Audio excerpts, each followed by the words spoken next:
Hi friends, CPM-നെതിരെ CPI-യും Kerala കോൺഗ്രസും ഒന്നിക്കുന്നു. അസംഭവ്യമെന്ന് തോന്നിയേക്കാം, പക്ഷേ സംഭവിച്ചു. കോട്ടയം ജില്ലയിൽ ഇരാറ്റുപേട്ട മേലമ്പാറ സഹകരണ ബാങ്ക് തിരഞ്ഞെടുപ്പ്. CPM-ന്റെ ഒരു പാനൽ, CPI കേരള കോൺഗ്രസ് മറ്റൊരു പാനൽ, സഹകരണ മുന്നണി. CPM-ന്റെ 9 സ്ഥാനാർത്ഥികളും തോറ്റു. CPI വിജയം നേടി. ഇതിനെ അത്ര നിസ്സാരമായി കാണാൻ പറ്റുമെന്ന് ഞാൻ കരുതുന്നില്ല. ഇത് CPM-ന്റെ വലിയേട്ടൻ മനോഭാവത്തോട് മറ്റു ഘടകകക്ഷികൾക്കുള്ള ആ അമർഷം ഒരു വിധത്തിൽ പ്രകടമാക്കപ്പെടുകയാണ്. അത് കുറെ കാലമായിട്ടുണ്ട്.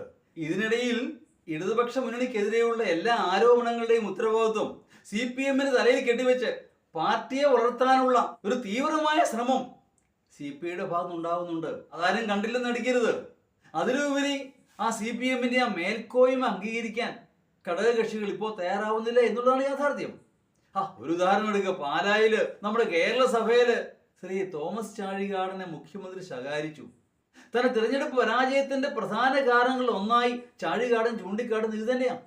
സംഭവം ശരിയാ.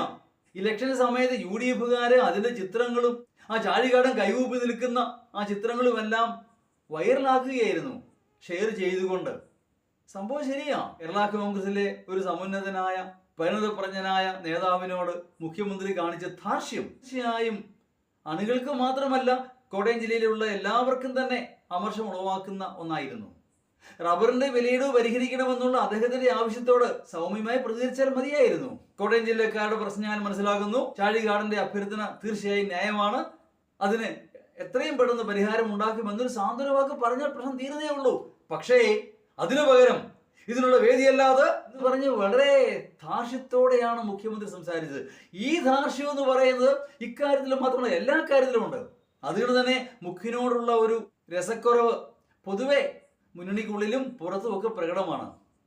നമുക്കറിയാം, നമ്മൾ കണ്ടു പരിചയിച്ച മുഖ്യമന്ത്രിയുടെ മുഖം എന്ന് പറയുന്നത് ശ്രീ ഉമ്മൻചാണ്ടിയുടേതാണ്.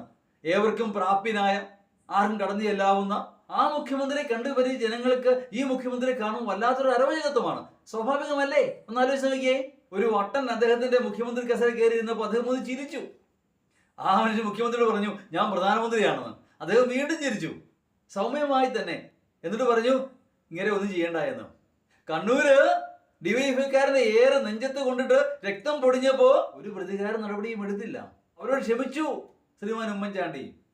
അതുപോലെയൊന്നും ആകണമെന്ന് പറയുന്നില്ല. എങ്കിൽ പോലും എല്ലാവരെയും ഒന്നിപ്പിച്ചു കൊണ്ടുപോകാൻ, ഒരു ജനകീയ മുഖ്യമന്ത്രിയാകാൻ നമ്മുടെ മുഖ്യമന്ത്രി കഴിയുന്നുണ്ടോ എന്നുള്ളത് തീർച്ചയായും സംശയം തന്നെയാണ്.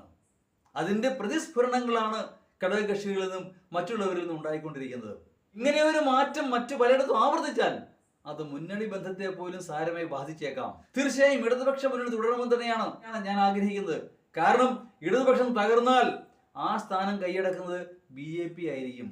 കോൺഗ്രസ് ഭരണകക്ഷിയാകുമ്പോൾ BJP മുഖ്യ പ്രതിപക്ഷമാകും. അങ്ങനെ ഒരു അപകടം ഇതിന്റെ പിന്നിലുണ്ട്. സംഭവ്യമാണെന്ന് പറയാൻ പ്രധാന കാരണം എന്ന് പറയുന്നത് ബംഗാളിലേക്ക് നോക്ക്, ത്രിപുരയിലേക്ക് നോക്ക്. അവിടെയൊക്കെ ഇടതുപക്ഷത്ത് നിന്നാണ് ആൾക്കാർ BJP-യിലേക്ക് പോയത്. അതുപോലെ ഇടതുപക്ഷത്ത് നിന്ന് തന്നെ ഒരു കുത്തൊഴുക്ക് BJP-യിലേക്ക് ഉണ്ടായാൽ അത്ഭുതപ്പെടാനൊന്നുമില്ല. ഇടതുപക്ഷം തകരുകയാണെങ്കിൽ അത് തിരിച്ചറിഞ്ഞാൽ നന്ന്.